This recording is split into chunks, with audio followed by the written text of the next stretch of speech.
Last time Bengal విషయంలో అనుకున్నట్టు జరిగింది కదా? లేదు, దానికి కూడా బెంగాల్ వీళ్ళు చెప్పిన దానికన్నా ఎక్కువ వచ్చాయి కదా. 200 ప్లస్ వచ్చాయి కదా. వాళ్ళకి ఎక్స్పెక్టేషన్స్ కంటే ఎక్కువ వచ్చాయి. వీళ్ళంతా 140, 150లో ఇచ్చారు, కానీ అక్కడ 200 దాకా. కానీ ఈసారి తగ్గ ఫార్గా ఇస్తున్నారు, అంటే ఒక 10 సీట్ల తేడాతో ఇస్తున్నారు కదా ఈసారి. ఇప్పుడు బేసిక్గా కృష్ణకాంత్ గారు చెప్పిందని ఎవరు చెప్పిందైనా ఓటు శాతం పెరిగినప్పుడు ప్రభుత్వ వ్యతిరేకత మీద జరగాలి.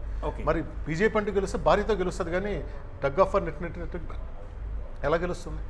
శివగారు ఒకసారి ఇప్పుడు ఓట్ పర్సంటేజ్ అనేది రిజల్ట్కి ప్రామాణికం కాదు. ఓట్ పర్సంటేజ్ పెరిగినా సెఫాలజిస్ట్గా నేను మీకు చాలా ఎగ్జాంపుల్ చూపించున్నాను, మన ఛానల్లో కూడా 5-6 రోజుల కింద చూపించాం కదా. సో ఒకవేళ బెంగాల్లో ఈ మ్యాజిక్ జరిగే అవకాశం ఉండొచ్చా? అక్కడ పరిస్థితులు కావచ్చు, ఓటింగ్ జరిగిన తీరు కావచ్చు, ఇవన్నీ చూస్తే మీకు ఏమనిపించింది బెంగాల్లో? Watch on May 4th. మీరేమంటారు కృష్ణ గారు? నేనేమంటానంటే అండి, బెంగాల్లో ఖచ్చితంగా ఈ ఎగ్జిట్ పోల్స్ ఆధారితంగా వెళ్ళడం అనేది మన ఇది అవుతుంది, మన నేమ్నెస్. శివ గారు ఆఫర్ చెప్తున్నారు ఏంటంటే ఓట్ పర్సెంటేజ్ అనేది ప్రామాణికం కాదని నేను అదే చెప్తున్నా. సో డెఫినెట్గా ఈ ఎగ్జిట్ పోల్స్ నేను నమ్మనండి వెస్ట్ బెంగాల్ విషయంలో. ఎందుకంటే సార్ అనేది ఒక మాట కరెక్ట్, అది ఏంటంటే ఇంత ఓట్ శాతం పెరిగినప్పుడు మరి ఖచ్చితంగా ఎడ్జ్ మీద ఎందుకు వస్తుంది, ఈక్వల్గా ఎలా ఫైట్ అవుతుంది అని 100% నేను నమ్ముతాను. టీఎంసీ దారుణంగా ఓడిపోతుంది. మాకు అత్యున్నతమైన మెజారిటీ సార్ మీరు చూడబోతుంది. ఎందుకంటే లాస్ట్ టైమే 77 సీట్స్కి వచ్చాం మేము, బీజేపీ సింగిల్ లార్జెస్ట్ పార్టీ కింద అవతరించాం.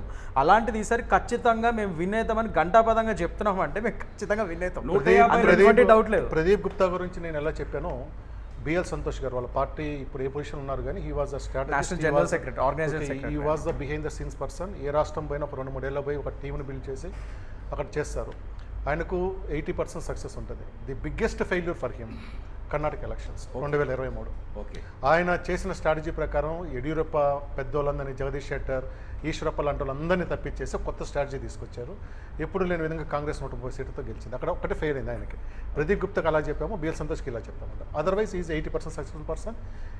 ఆయన ఏమి లేని దగ్గర ఏదో ఒకటి చేయగలిగిన సామర్థ్యం ఉన్న మనిషి ఆయన. అంటే బీజేపీ కంటే బేస్ లేని దగ్గర కూడా బీజేపీని ఒక ప్రతిపక్ష స్థాయికి తీసుకెళ్ళగలడు, ఏమన్నా ఉంటే దాని అధికారం తీసుకెళ్ళడు. ఆ స్ట్రాటజీ మా బీజేపీలో ఒకటి, మీరు ఎప్పుడైనా సరే మా హిస్టరీ చూసుకుంటే మేము ఫెయిల్యూర్స్ నుంచి నేర్చుకొని నెక్స్ట్ టైం దాని నుంచి విన్నింగ్ స్ట్రాటజీ తీసుకొచ్చి మేము నెక్స్ట్ గవర్నమెంట్స్ ఫామ్ చేసినవే ఎక్కువ ఉదంతాలు ఉంటాయి మా దాంట్లో.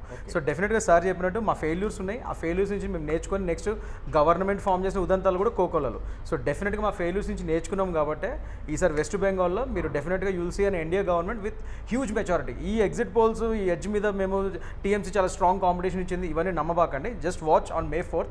మనము సార్ అందరం ఇక్కడ కూర్చొని మళ్ళీ మాట్లాడదాము. ఆ రోజు మీరు వ్యత్యాసం చూస్తారు, ఎంత డిఫరెన్స్ ఉందో ఈ టీఎంసీకి బీజేపీకి. We will win with huge majority in west బెంగాల్లో, విత్ హ్యూజ్ మెజారిటీ మేము విన్ అవుతాం. చూద్దాం. మొత్తానికైతే ఎగ్జిట్ పోల్స్ రియాలిటీకి వచ్చేసరికి ఎగ్జిట్ పోల్స్ నిజమవుతావా లేదా అనేది ఒరిజినల్గా కౌంటింగ్ పూర్తయిన రోజే తెలుస్తుంది. May 4th రోజే అసలు జాతకాలు బయటపడే అవకాశం ఉంది. ఇప్పటికైతే ఎగ్జిట్ పోల్స్లో కొంత డిఫరెన్స్ కనిపిస్తుంది. యాక్సిస్ మై ఇండియా తమిళనాడు విషయంలో ఇచ్చిన రిజల్ట్ చూస్తే కొంత ఆశ్చర్యకంగా అందరినీ ఆశ్చర్యపరిచే విధంగా ఉంది.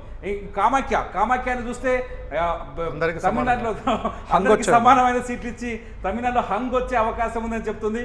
బెంగాల్కి వచ్చేసరికి ఎక్స్పెక్టేషన్స్ అనేది రీచ్ అయ్యే పరిస్థితి కనిపించట్లేదు. ఎందుకంటే అక్కడ పోలింగ్ జరిగిన తీరు కావచ్చు, హోరాహోరీ కావచ్చు, మనకు కనిపించే 2 దఫాలు 2 ఫేజుల్లో కనిపించిన హింస కావచ్చు, ఆ సిచ్యువేషన్స్ అన్ని చూసి అంచనా వేసే పరిస్థితులు కూడా సరిగా లేవని అర్థమవుతుంది. చూడాలి. యాక్సిస్ మై ఇండియా బెంగాల్లో మమతకే ఇంకా అనౌన్స్ చేయలేదు.